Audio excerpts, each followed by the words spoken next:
In truth, the Remagen Bridge was forgotten by German High Command, by OKW. It was completely forgotten about. That's why it wasn't blown up. OKW and General Hitzfeld just didn't know it was the last major bridge across the Rhine. In fact, a lot of the generals in High Command at the time thought literally every bridge had blown up at this point. There was total confusion, right, over who was in command of what.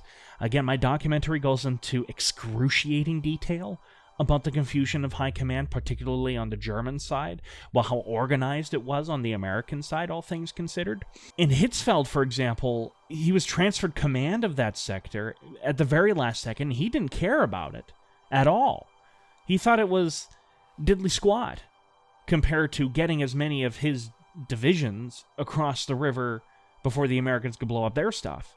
He didn't care about Remagen. It was totally forgotten. And it is truly the apex of the total degradation of the German army come 1945. And the movie does a brilliant job at depicting this. It also does a wonderful job at depicting how tired the Americans were at this time. I mean, they were just nonstop fighting, basically from the Battle of the Bulge. In fact, many of the people here, including Carl Timmerman, were veterans of the battle.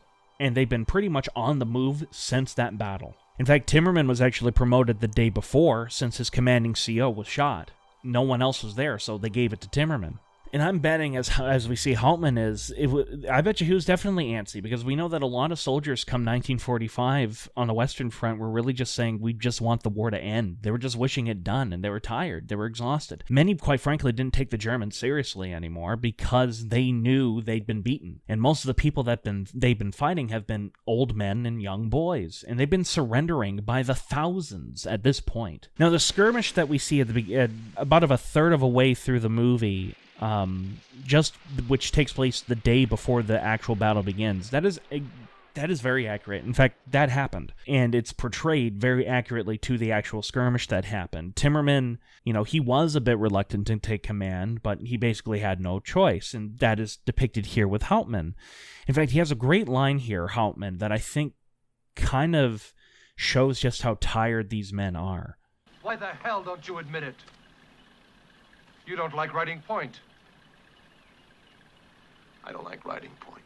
In just a couple of words, I think that describes the entire mood that the Americans have on this whole thing. I think it's very brilliant done, and I think it's wonderfully acted, too.